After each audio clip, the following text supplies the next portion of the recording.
Hey everybody, my name is Kylie Davila. I'm a Senior Ruby brand ambassador.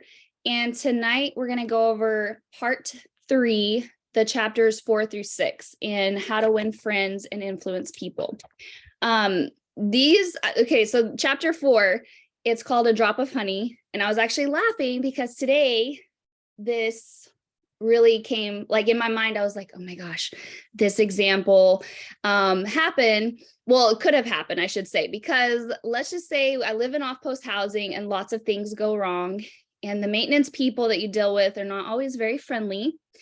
But I have learned if you're really friendly with them, they seem to kind of help you out and they'll kind of go the extra mile, or maybe they'll, speed up coming to like fix your problem. And so my husband, though, dealt with them today. And what we take from this chapter is begin in a friendly way. And let me just say, my husband did not begin in a friendly way. And when we got home, we had no hot water. And like, I'll save the whole story, but the guy could have left the hot water on for us. But I think it was because of how my husband handled the situation that we came home. So then my husband called him, and it was like this whole thing. And I'm like, listen, you should have read chapter 4, because if you begin in a friendly way, people really will respond better. And I think it's like a good life lesson.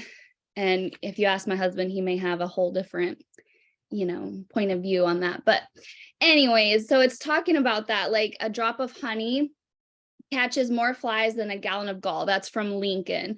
And he gives all of these scenarios, like a ton of scenarios where this situation is like crazy situations. I want to say, like, not just, oh, this person's fighting. It's like people who are workers who are on strike because they're wanting more pay and things are going wrong. And so the first thing that he talks about is Rockefeller, that there are these miners who were so angry and mad that they wanted to like kill him, right? They were so angry. And so what Rockefeller did is he actually took weeks to form these connections with people. He was going to their houses, meeting their families. And then it also talks about how he came to this meeting, right? It was like the closing speech. And it talks about like the certain things that he said about like, oh, I'm only here because of you, or like, you're allowing me to be here. And he also says the words in his speech where I am with you. I'm not up here and I'm not down here. I'm with you. And it's like his whole approach of making these connections and forming trust, and their whole perspective of him changed. And so at the end of it, it actually says that they went back to work without saying another word about their wages, which is why they were originally striking to begin with. And then it also says that it won him a host of admirers. So you had these like super angry people who wanted to like kill him to like now having admirers. So it's like, oh my gosh, it completely flips the script. And he also talked about White Motor Company with Robert Black. And again, people were on strike and mad and angry. And it says that he praised the strikers. So instead of getting angry, retaliating, all of that, he praised them. And then he also like bought them stuff to play baseball. And then people who didn't like baseball took them bowling or did whatever for bowling. So it's like he had these two things. He was praising them. And it says it did what friendliness always does. It begot friendliness. And the strike ended in 1 week with no ill feelings. And the strikers actually on their own, without being asked, they ended up tidying up the grounds, like the factory grounds, all by themselves. Like, so it's kind of crazy to think about. Here they were on strike, right? They didn't want to go back to work because they're mad. And now they're at the factory cleaning up on their own. And it ended and all of that. And so then he gives several others, but like the last one I was going to touch on was the guy who wanted his rent reduced. And he talked about before all the other people, their approaches and how they had been denied. It wasn't working. So he took a different approach and he wrote a letter, and then he came face to face with the landlord. And it gave like words of like what he said. And it says that he lavished him in praise. And basically the landlord, like, he felt so appreciated, and he was like, oh, I just, I love this place, and you've done such a great job, and like all of this praise, right? And then it says that the landlord reduced his rent without Straub even having to ask. He never asked him, can you reduce my rent? The landlord reduced his rent, and it was like he says it was his friendly, sympathetic, appreciative approach. Like, that was what won for him. And then at the end, his landlord like turned around and was like, what decorating can I do for you? Or like, what decorating do you want done? So it was like, not only did he get what he wanted, but he got somebody wanting to go the extra mile for him. And so again, he talks about a few other things. And at the end, he talks about I don't remember what it was called, but like the sun and the wind. And it was like, is it like a fable? I think he called it. But the wind was like, I can get this man to take his coat off before you. And so it says the sun went behind the cloud, and then this wind came like crazy, and the harder the wind blew, the man was like clutching harder to his jacket, right? Eventually the wind gives up, and it says that the sun just came out like so gently and friendly and like shined down on him. And then the man's like wiping his brow and then takes his coat off. And so it all just comes down to like gentleness and friendliness were always stronger than fury and force, which, like, my husband's gonna read this chapter, even if I have to play it while he's sleeping. He doesn't watch book club, y'all. Maybe he should. I don't know. Okay, number 5, The Secret of Socrates, which basically what we take away is you want to get the other person saying yes, yes, like the 2 yeses, right? I thought it was crazy how it talks about the actual science, like of what your body does when you say no, or you have that, like, when you make that statement, it's like you have to follow suit. It's almost impossible to like go back the other way. And it's saying, in talking with people, don't begin by discussing the ways in which you're different. You always want to try to like focus on what you guys want, like the purpose, like what you guys can agree on. Stay away from those things that are going to make people put walls up to say no, like getting on defense mode, it's like, okay, stay away from that, because it's saying a no response, according to Professor Overstreet, is a most difficult handicap to overcome. When you have said no, all your pride of personality demands that you remain consistent with yourself. Like, it even says here that your entire organism gathers itself together into a condition of rejection, which is like crazy. There is a physical withdrawal or readiness for withdrawal. The whole neuromuscular system, in short, sets itself on guard against acceptance. So when I read that, I was like, oh my gosh, that's crazy. So you want to try as much as possible to just get people, even if it's like, oh my gosh, how am I going to do this? We're so different, or we don't always agree, but we want the same purpose. What are ways, like, what are questions I can ask? What are ways that I can get somebody to say yes, yes? And then we kind of like move around that, it's like getting them ready to accept whatever's coming next. And so he gives an example of James, I think it was Eberson, something like that, but he's a bank teller, and a man comes in to open an account, and he's like, oh, I don't want to give this information to you. And instead of the bank teller just being like, giving the ultimatum, okay, well, that's fine. That's fine. Just take your papers and go. If you want to have your account here, this is what you're going to have to do. So instead of approaching the man like that, he took a different approach of explaining to him and kind of like asking him these questions to allow this man to realize, like, oh, they're not just wanting my information. They're actually, it's like for my benefit. Like, they have my best interest at heart. You ask him some question about, well, wouldn't you like if something happens to you, or when you pass away, that your stuff gets passed down to your family or whatever. There were like 2 questions he asked. And so he got his yes, yes. And then the man easily like gave over any and all information that was needed of him. And then lastly, he gives this example of the motors that he was like trying to sell to this person. And it talks about, many people had tried to sell to this man, and it like wasn't getting through. And so Joseph Allison, he was the sales representative for Westinghouse Electric. And when the man came back and said, no, I'm not going to buy any more motors from you. You know, I tried these out. I'm not going to buy it. And instead of just either arguing with the man, because he said, well, what's wrong? He said, they're too hot. So instead of arguing back or, you know, coming at him in a certain way, instead he asked him some questions that could get him to see a different perspective, and was like, well, yeah, I do want that. Okay, well, and blah, blah, blah, blah, blah, you know, and asked him another question. The man was like, yes. He went on to sell like 35,000 for the month. And he said, it took me years and cost me countless thousands of dollars in lost business before I finally learned it doesn't pay to argue, that it is much more profitable and much more interesting to look at things from the other person's viewpoint and try to get that person to say, yes, yes. So that kind of wraps up that chapter. And then chapter number 6 is the safety valve and handling complaints, which when we like the biggest takeaway we have here is to let the other person do a great deal of the talking. That's like the biggest takeaway. He gives this example here of Bradley, who says he watched a prospect talk himself into a position and he really didn't even have to say anything.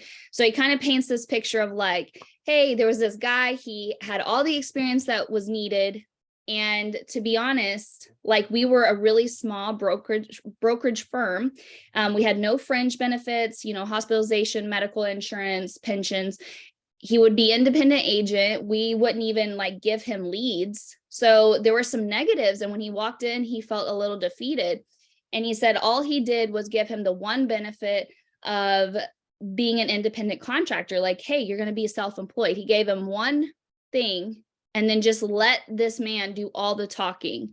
And he watched as this man talked himself into this position. He said, as he talked about these advantages to me, he talked himself out of each negative thought he had when he came in for the interview. Because I had been a good listener and let Dick do most of the talking, he was able to weigh both sides fairly in his mind, and he came to the positive conclusion, which was a challenge he created for himself. And I kind of felt like that's kind of like coaching, right? Like, because in the beginning, when we would start doing coaching, I thought it was like, oh my gosh, I don't know how to coach people, because you're supposed to have all the best things to say and like, no. And if somebody has a question, and like what you learn is it's actually asking a lot of questions and letting the other person come to the conclusion themselves. Like you want the other person to do most of the talking. And I think like when people have that space to actually think and to fully view and like come to a conclusion, it's going to be solid, because it's not going to be anything you said. You didn't like, you know, try to talk them or convince them of anything. It's like they came to this conclusion on their own. And I think they'll be really solid in that. And then ending this, the French philosopher, and I don't even know how to say that name, so I'm not going to try. But at the end, it's talking about like with other people. He said, if you want enemies, excel your friends. But if you want friends, let your friends excel you. And then gives this example of Henrietta, which was like a counselor. She's like in New York City, was like amazing placement counselor or something like that. And in the beginning, when she started at this place, she said like she thought that by like, oh my gosh, do you know what I did? And boasting and all her triumphs, she thought she was going to win people over because she had all these wins, but instead they were like resenting her. And so she said she took this different approach, and she said, I would ask them to share their joys with me. And I only mention my achievements when they ask. So she, instead of like always telling people about all her accomplishments, she took the complete other approach of just asking other people, you know, focusing on them, letting them have that space and like to feel heard and all that. And then if they ask, then of course she's going to tell. But it kind of goes back to like what that French philosopher was saying, that if you're always trying to excel people, you're not going to create the friendship that you want, right? So that's it. Those are the 3 chapters. And I'm just going to open it up. If you guys have any like, what are your best takeaways for the 3 chapters? If you have specific scenarios that you want to share, that's great. Or even going back to the first one where it's like, you know, begin with friendliness. Is that something that comes naturally to you guys? Is that something that's hard that you're like working on? So yeah, I'm going to open it up. And if anybody wants to share. I'll go first. So when I first read this book 10 years ago, maybe 9 years ago, none of this came naturally for me. Like none of it. So no, it didn't. And every chapter I would read, I'd be like, okay, I'm going to start doing that. I'm going to start doing that. Like there wasn't one thing that I wasn't like, oh, I'm not going to do that. Like every single thing I was super intentional with, specifically for that day that I read the chapter, and then continuing on through that. And it really, I really just allowed the book to change me. So I love the part about asking more questions. This works so well when you have kids too. I'm like always telling my husband, shh, let them talk, let them talk, let them explain. And it really helps them to process things better too. So I really like that part in the chapter.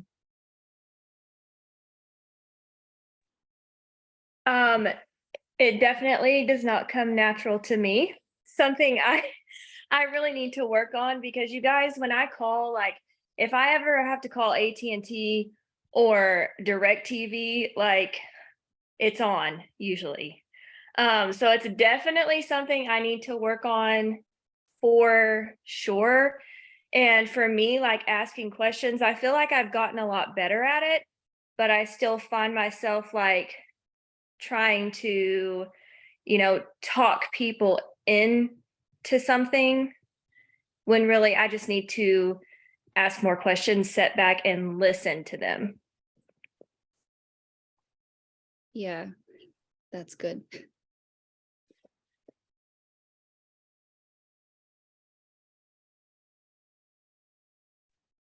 So growing up, me and Fallon, our dad did not use this method. And I feel like that's half of the reason we are the way we are, because we saw him handle things and he'd be like, blah, blah, blah. Y'all messed up our food at the restaurant and stuff like that. But like, honestly, he's not really like that anymore. So maybe he read this book, but I definitely used to handle things in the same way. And then I don't know when I changed it, maybe it was reading this book years ago, but I definitely have gotten better with that until I was just on the phone with someone the other day and the person was so rude. I'm like, geez, thanks for your help. And then I just hung up. But I'm good until someone's just like terribly mean to me. But I love these reminders. And then just like the yes, yes thing, like getting someone to have that common ground. Like I've already read this book, but I mean, I think this is my 3rd time and I'm still learning from it. So I seriously just love the reminders and just how, you know, years in and we're still learning from the same things. So I couldn't agree with Courtney enough. I feel like the reminders are where it's at and like we just need them. And for me, like constantly the listen part, because I'm just a person who gets really excited and I love to talk. And so I need that reminder to just listen and sit back and let someone else kind of share with me. And I remember back in when we did MOPS, we had to write down on a domino, like, what's one way, a prayer that you're asking God to help move in your life? And I just remember writing like, listen and serve, because I can't serve anybody if I'm not listening to them. And so learning to like take a deep breath and pause, because I get so excited, and just take that moment to say, well, what about you? Right? Like just a simple question that leads to other great questions. So I love the reminders of this.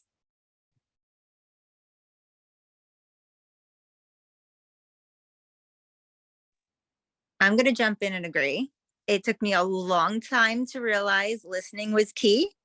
I'm still learning that. I absolutely love what he says on page 154, let the other person do the great deal of talking. And that is so true, because you can't get to the bottom of any situation if you are the only one in the conversation. And asking those specific questions and then taking the time to ask them, but then sit back and listen to what their answer is to each specific question is how you're going to get things resolved. And it took me a very long time to realize that. And I'm still working through it because I don't think you could ever master anything like that. But really just listening with an open heart and understanding somebody's character, especially when they're talking and explaining the way that they feel, can really change the dynamic of the situation.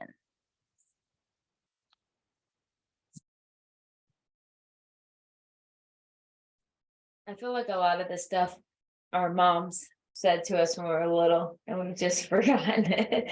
But like paying somebody a compliment, like the homeowner, the guy who managed whatever the apartments where he wanted lower rent, he pretty much just gave the guy a compliment.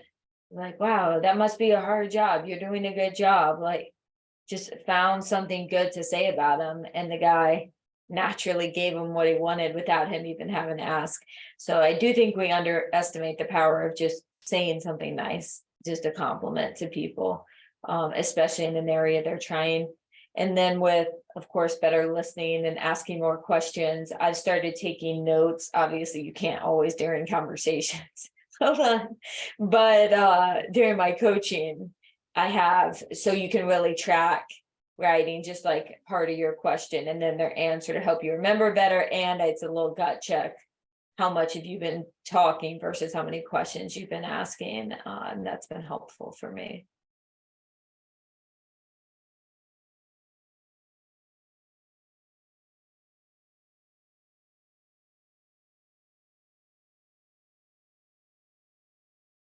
I think like naturally, I think because of my personality, it comes natural for me to want to be friendly to people. Even when, like, for example, if I had to talk to the water person today or whatever maintenance guy, I think maybe we would have hot water right now, literally.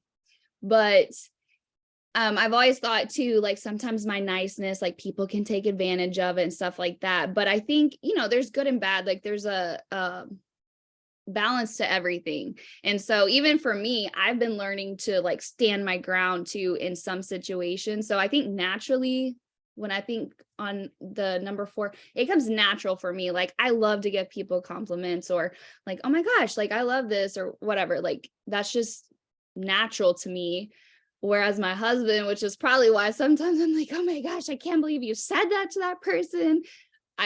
We're such opposites when it comes to that, but it's very interesting.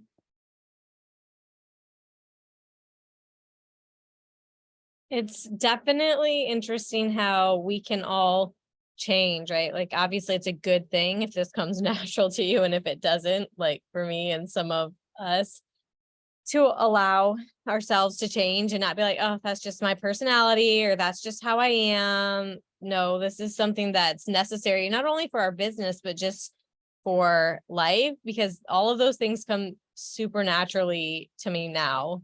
And people who haven't been around me maybe for a couple years or 10 years or whatever since my childhood, and they'll hang around, they're like, I thought you were an introvert. I think you're an extrovert. And I'm like, I just really learned a lot of these things. Whatever you practice, it becomes a part of who you are. So the more we practice those things, the easier it gets, and it really just becomes part of you.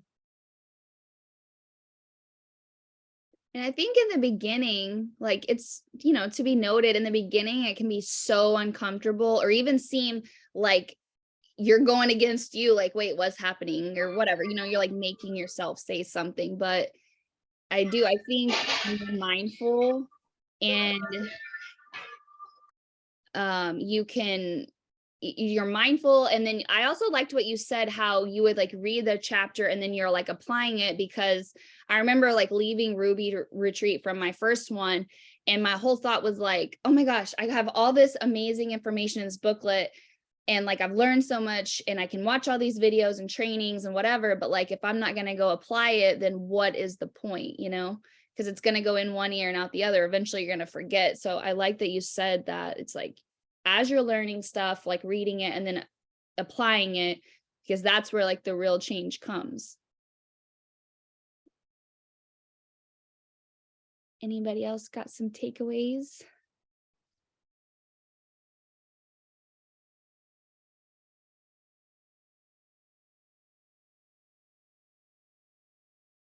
Anybody?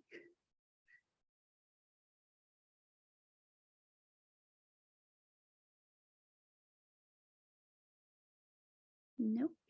Well, I think all the takeaways were so good. And just knowing like when you start working on these things and you're not perfect, it's okay too. And then ultimately, I think it comes down when you're having conversations and meeting people. I think our selfishness sometimes, I guess, is that the word? Like we want it to be about us, or like we really want, like, oh my gosh, I got this win. Like Henrietta, I want to tell this person, like, I did this, I did that. But really, it's like focusing on the other person, because that is what's going to make the biggest difference. And if that's your goal, if you want to win friends and influence people, it's again like not trying to excel them. It's like asking really good questions and then just letting them do the talking, letting them like asking what their joys are and giving them that space to like share. So I guess I will wrap it up and see you guys next week for our next few chapters. See you guys later.